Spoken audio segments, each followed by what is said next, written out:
akhirnya setelah Perang Dingin Soviet bubar, negara-negara itu menjadi merdeka satu sama lain. Itu juga awalnya merupakan penjajahan dan itu dilakukan oleh rezim kiri gitu, Soviet, dan itu dikritisi oleh pemikir kiri Indonesia itu Sultan Syahrir. Welcome to Total Politik. Kali ini gua mau cerita soal gerakan kiri, tema-tema ideologis lah gerakan kiri, dan tema ini gue terinspirasi dari salah satu obrolan di Clubhouse, dan gue ingin berbagi cerita dengan Anda para androider yang belum bisa masuk ke Clubhouse. Sama kita, gue juga Android. Mana nih handphone gue? Nih, gue juga Android kok. Sama aja kita. Tapi gue punya iPad kantor. Makanya bekerjalah Anda di tempat yang bisa memberikan iPad. Jadi gue mau cerita dikit salah satu pembicaraan gue yang kebetulan waktu itu jadi speaker, dan salah satu speaker yang juga berbicara di situ adalah Bang Arya Sinulinga yang jubir Kementerian BUMN ya sekarang ya, SDM apa BUMN. Nah terus ada Prof Zulfikar Amir, sosiolog dari Nanyang Technological University di Singapura, dan banyaklah tokoh-tokoh politik Indonesia. Ada Bang Jansen Sitindaun juga di situ di room itu kemarin. Dan di sini awalnya gua terus terang belum tahu ya cara berbagi omongan di Clubhouse di YouTube nih. Kalau ada etika yang gue salahi, silahkan lo komentari di bawah gitu. Nah salah satu tokoh yang gue sebut namanya tadi ada Valdo, ada Bang Jansen, ada Zulfikar Amir, Arya Sinulinga, ada siapa lagi ya di grup tuh? Rame lah tokoh-tokoh. Jadi ada salah satu tokoh politik yang bicara mengenai gerakan kiri gitu. Jadi gerakan kiri ini menurut si tokoh ini adalah dia mendefinisikan kiri dan kanan tuh, kalau kiri itu pasti pro rakyat gitu, kalau kanan itu pro borjuis gitu. Aduh. Dia apa ya, gua agak tergelitik gitu karena dulu Pak Harto itu juga pro rakyat gitu, swasembada pangan gitu 2 kali, terus kebijakan-kebijakannya pro rakyat sekali, subsidi pupuk gitu, kolom pencapir itu, terus harga cabai di TVRI, pro rakyat sekali gitu. Tapi setahu gua nggak ada yang bilang kepemimpinan rezim kiri gitu. Pak Harto dibilang bahkan Orde Baru itu sangat anti terhadap politik kiri, politik terhadap ideologi komunisme gitu. Karena apa yang terjadi di dalam sejarah kita di peristiwa 1965, Pak Harto sangat anti gitu dengan itu. Dan apakah kebijakan Pak Harto tidak pro rakyat? Gua rasa sangat pro rakyat ketika awal-awal itu, terutama ya. Sangat pro rakyat di awal-awal, dan Pak Harto banyak ahli-ahli yang mengatakan Pak Harto pemimpin yang sangat progresif di Indonesia. Masalah utamanya kan soal hak sipol yang tidak terakomodir, terus hak-hak freedom of speech, dan juga adanya gurita kekuasaan dari keluarganya yang juga sempat disebut-sebut dan dikritisi oleh banyak pihak gitu. Dan juga check and balances tidak jalan ya sebagai konsekuensi dari hak sipil politik yang tidak terakomodir tadi gitu. Tapi apakah rezim Pak Harto tidak pro rakyat? Ya gua rasa dan gua nilai secara objektif di awal terutama itu sangat pro rakyat gitu. Nah dan gue nggak tahu ya, nggak ada juga sih pemimpin dunia, gue belum pernah dengar yang ngaku pro borjuis atau tokoh dunia yang ngaku pro borjuis ya. Minimal dia omongin kebijakannya pun sepenuhnya pro borjuis pun juga itu kita bisa perdebatkan gitu ya, nggak ada juga gitu. Nah jadi memang kalau kita lihat sejarahnya, kelompok kiri dan kanan ini pada awalnya itu mungkin ada yang mencatat yang lebih lama lagi, tapi paling nggak yang banyak disepakati itu terjadi karena revolusi Prancis gitu, yang pro raja itu duduk sebelah kanan, yang pro republik itu duduk di sebelah kiri gitu. Jadi orang-orang yang menuntut yang mana ada di tiga semboyannya revolusi Prancis itu, liberté, fraternité dan equalité itu adanya duduk di sebelah kiri. Nah makanya mereka disebut dengan kelompok kiri karena kelompok yang mencoba menentang kekuasaan monarki, atau juga biasa disebut dengan kelompok progresif gitu. Dan selanjutnya mungkin ada yang mengikuti perdebatan gue ini di Clubhouse juga gitu, dan gue nggak mau nyebut nama orang lah, karena nggak enak gitu nyebut namanya, nanti lu tahu sendiri aja, nanti tanya-tanya aja. Nah orang ini salah satu tokoh di dalam room itu kemudian mencoba agak bilang kalau gerakan itu, makanya gue bilang pergerakan progresif gitu. Nah dia bilang bahwa kapitalisme itu juga progresif, nggak mungkin dong efektif dan efisien gitu kalau nggak progresif gitu. Jadi gue bilang bahwa enggak, kalau gue ngelihatnya lebih kepada kelompok progresif itu pro perubahan, kelompok kanan itu pro dengan status quo. Ini kan gue ngomongin ini terkait dengan di dalam pemikiran sosiologi sebenarnya ya. Itu juga udah dibahas. Kalau kelompok critical theory itu kan orientasinya memang untuk mendorong perubahan sosial dan terlibat dalam perubahan sosial bahkan. Nah makanya ada di dalam Marxian itu biasanya orang sangat akrab dengan istilah dialektika materialistik gitu ya, dialektika. Nah jadi yang namanya dialektika itu artinya kan perubahan. Nah kelompok progresif itu pro perubahan, kelompok kanan ini pro status quo. Kenapa gue bilang begitu? Jadi ada lagi pandangan-pandangan di dalam sosiologi yang merupakan backup dari kekuasaan yang yang status quo dan memang agak disenangi oleh kelompok kanan gitu, yang bernama struktural fungsional. Jadi dalam pandangan tersebut tidak ada tuh perubahan itu bisa mengganggu equilibrium gitu, bisa mengganggu keseimbangan. Jika ada perubahan berarti keseimbangan terganggu, ada keadaan anomik, nggak ada nilai-nilai yang diacu gitu. Jadi butuh struktur sosial itu menjaga untuk tetap established. Nah tokoh itu waktu itu di Clubhouse membantah gua, bilangnya siapa bilang kayak begitu, kapitalisme juga butuh perubahan katanya kan, juga karena cost itu biaya itu harus efisien dan efektif gitu sehingga mendapatkan keuntungan gitu. Gua agak ketawa tuh waktu itu. Gua bilang kita ini yang orang-orang kiri ini bang, kata gua, juga lebih efektif dan lebih efisien. Karena kadang-kadang makan aja kita susah, kata gue.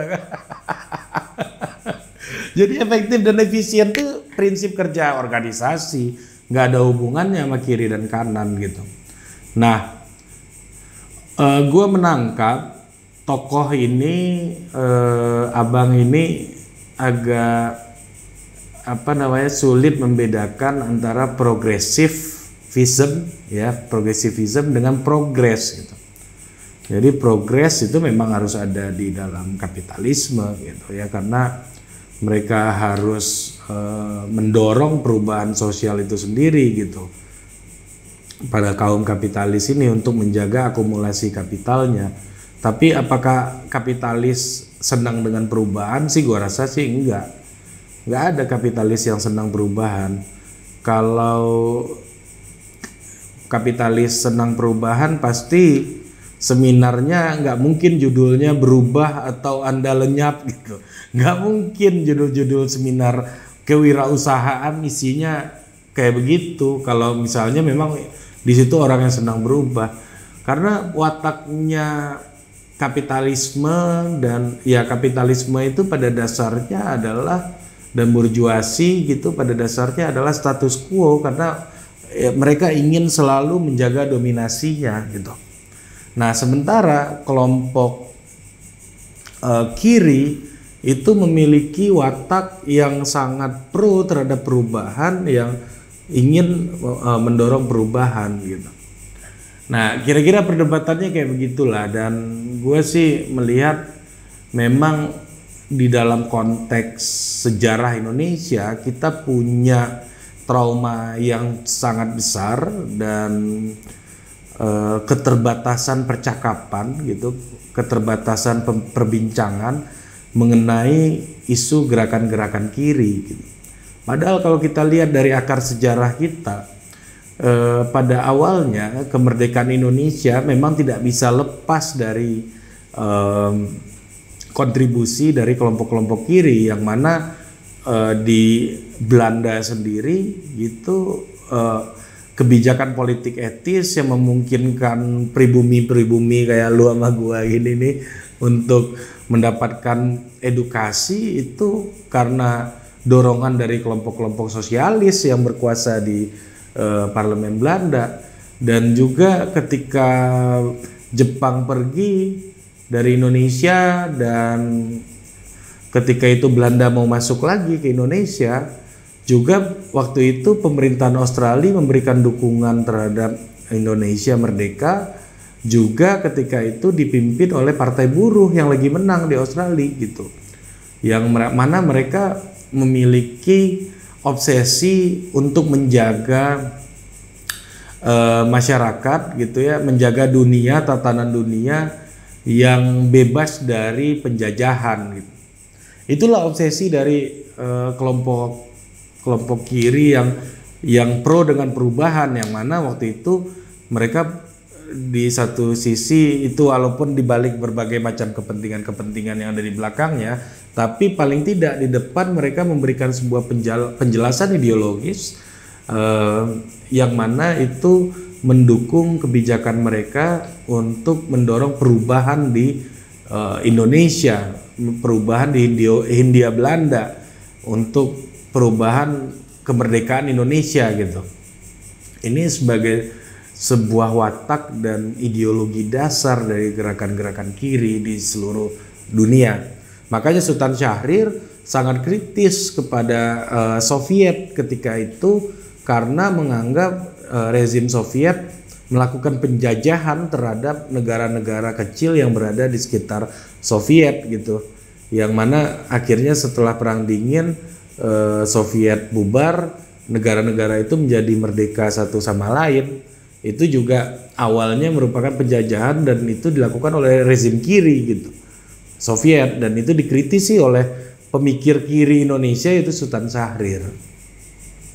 Nah, dari perdebatan itu kemudian diskusinya masuk kepada soal-soal politik aliran.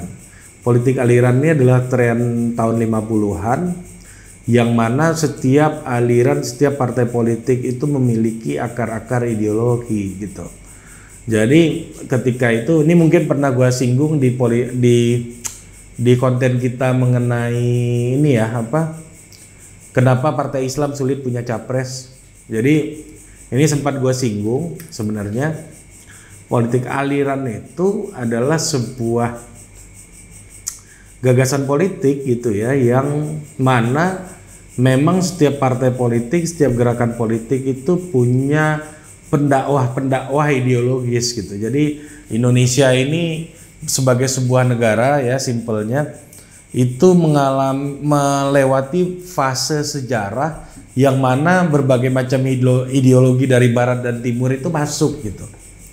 Jadi ketika itu dari pelajar-pelajar Indonesia yang kuliah di Belanda, orang-orang Indonesia mengenal komunisme, terus mengenal sosialisme, ideologi-ideologi barat gitu. Dan dari orang-orang Indonesia yang berkuliah atau bersekolah di Timur Tengah, ya, waktu itu mengenallah pemikiran-pemikiran Muhammad Abduh, Rashid Ridho, Al-Afghani, Ibnu Taimiyah dan lain-lain yang kemudian itu menginspirasi berdirinya NU dan Muhammadiyah gitu. Jadi Indonesia itu menjadi titik atau melting pot dari berbagai macam perkembangan ideologi dunia gitu. Itu sebabnya kemudian di dalam arena politik di tahun 50-an ketika itu terutama menjelang pemilu 55 itu proses ideologisasi itu muncul dan menguat gitu. Dan memang orang-orang ini memang membangun basis masanya sendiri dengan berbagai macam ideologinya, dan perdebatannya ketika itu seperti yang pernah gue singgung adalah siapa yang paling kafah gitu. Wah, kamu komunis gitu kan, kamu Islam. Ya Islam mana nih, kamu yang mana nih gitu Islamnya, kamu nggak kafah nih kalau Islam kayak begitu. Jadi perdebatannya kayak begitu. Nah, berbeda konteksnya dan kemudian ya Clifford Geertz gitu melihat bahwa ternyata ada interkoneksi antara struktur sosial dengan preferensi ideologi gitu.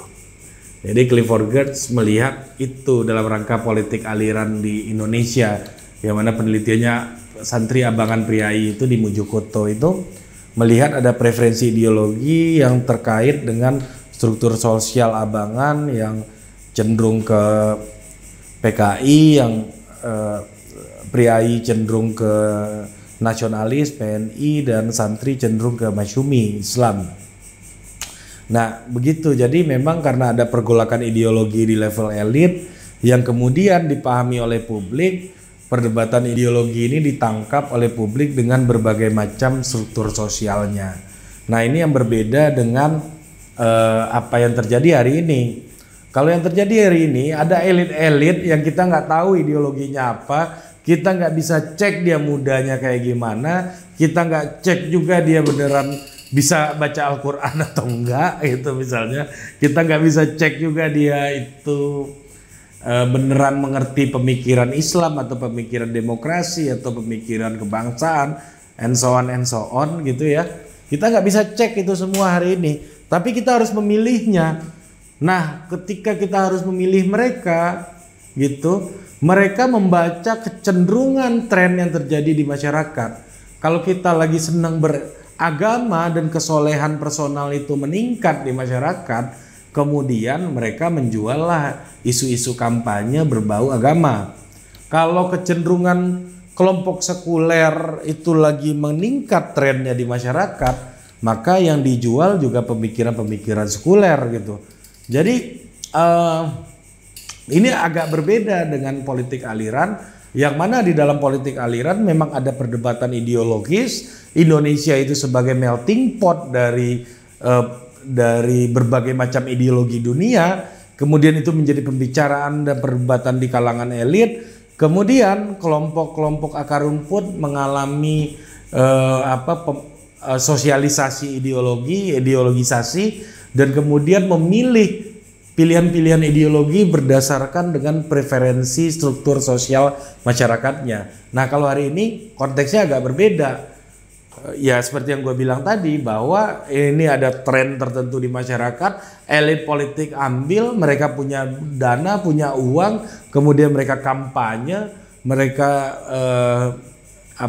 omongin tagline mereka yang terkait dengan tren yang terjadi di masyarakat, kemudian ya itu dikonversi menjadi sebuah dukungan politik yang bentuknya bisa Islam, bentuknya bisa sekuler, bisa nasionalis, bisa etnisitas, bisa apa aja gitu. Nah jadi gue melihatnya ini lebih kepada fenomena elit yang membaca tren dan kemudian mendapat support dari para pemodal gitu. yang mana pemodal ini menjadi yakin memberikan dukungannya kepada satu kandidat tertentu karena melihat kemampuan dari kandidat itu membaca tren yang terjadi di masyarakat gitu. Bukan karena ideologi, bukan juga karena keyakinan tertentu, bukan gitu. Karena melihat ada